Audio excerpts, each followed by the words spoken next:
All he needed was an ambulance. Sit up!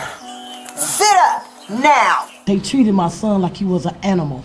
Earl Moore Jr. was having a medical emergency. The 2 EMTs called to take him to the hospital are now accused of dragging him, strapping him so tight to the stretcher that he suffocated. They killed that young man, and they have to pay. The Shade Room uncovering new details about these EMTs and the lie that police say they told to cover their tracks.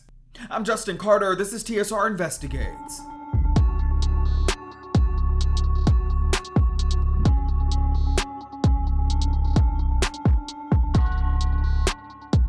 Earl Moore Jr. was 35 years old. He was healthy. He biked to work every day as a longtime manager at a McDonald's in Springfield, Illinois. But he was also on an alcohol detox, which is why police were called to his home December 18, 2022. He was hallucinating, going through withdrawals, but no one, not even the responding police officers, expected the 2 EMT workers who showed up to help him to treat him the way they did. Earl?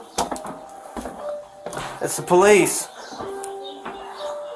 You called us, my man? The body camera footage is disturbing. It was around 2 a.m. Springfield police, they respond to a call to check on Earl Moore Jr. He wasn't well. You can see him tossing and turning in bed, breathing heavily. He wasn't responding even to simple questions.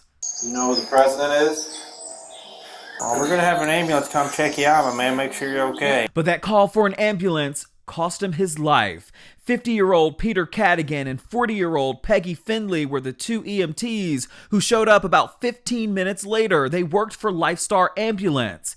Finley walked into the room, her arms folded, and seemed to be annoyed. Earl, sit up. Sit up. She throws her notepad and pen on the bed. She drags him by the arm across the floor. Sit up, my man. What happened, stupid? Stop. Sit up. Sit up. Now. I am not playing with you tonight. Sit up. What is your birthday? You're gonna have to walk because we ain't carrying you. So let's get up on your feet. Finley never takes his vitals. She stands there and watches. I am seriously not in the mood for this dumb. You can walk, come on. The officers step up and attempt to get him outside to the stretcher. They are met by the 2nd EMT, Peter Cadigan. There we go. You can hear the Velcro straps adjusted tight around his body. He's placed face down. They treated him like a criminal. Literally, they slammed him down on the stretcher, put his hands behind his back on the stretcher as if they were putting handcuffs on him. Teresa Haley is the Illinois president of the NAACP. When he got to the hospital, they tried to do CPR. They could not revive him. Earl, as his family calls him, was dead. Did this necessarily surprise you in Springfield? No, it did not. Springfield is a very racist town, even though we've worked forever to change that. State Attorney Dan Ride and the Illinois State Police immediately launching an investigation and charged both Finley and Cadigan with 1st-degree murder. This after the autopsy revealed that Moore died from compressional and positional asphyxia due to prone face-down restraint on a paramedic transportation cot. That means he suffocated to death. His mother and sister joined renowned attorney Ben Crump for a news conference last month. My son was clearly struggling, and he needed help.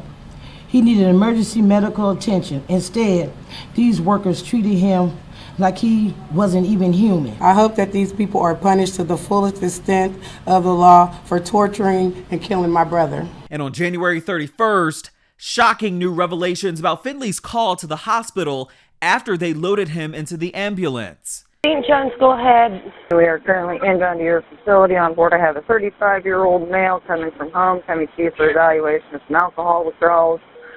Patient is slightly combative and confused. I'm not messing with getting vitals because I'm not going to poke the bear. You can hear her say she didn't take Moore's vitals because she didn't want to, quote, poke the bear, but she later told police a different story, that she had taken his vitals. That allegedly wasn't true. Prosecutors also say that she called one of the officers that night to manipulate his memory of what happened. That officer in court paperwork said, quote, she informed me that St. John's Hospital was possibly going to want a statement from me about the incident, and to ensure I told them that Moore was responsive while we were at the residence. She also told me to ensure that Moore was a different patient from the time that he was picked up by EMS to when they arrived at the hospital, end quote.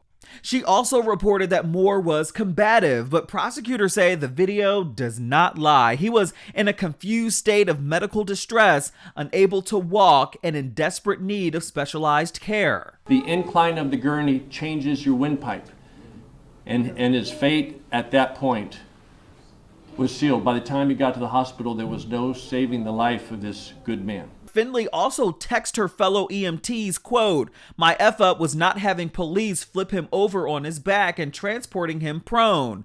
And that was my F-up. I take complete responsibility for that, end quote. Both Finley and Cadigan pled not guilty in court. Finley's attorney actually told us, quote, in a statement that my client has entered a plea of not guilty. It's our full intention to take this matter to trial, and we believe, based upon the law and the facts, that we should prevail. I mean, it's barbaric. We're going to make sure they are never going to be able to forget the name of Earl Moore Jr. Never. Never.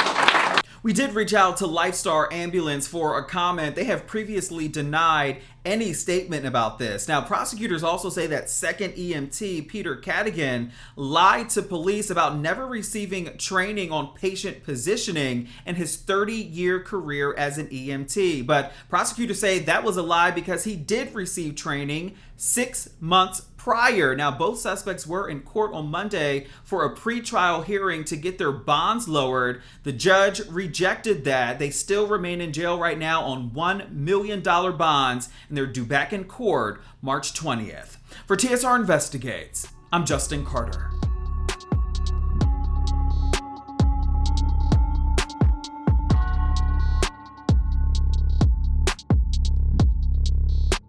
Hello, roommates, and thank you for watching our YouTube channel. Do you want more TSR Investigates? Be sure to subscribe and check us out at theshaderoom.com.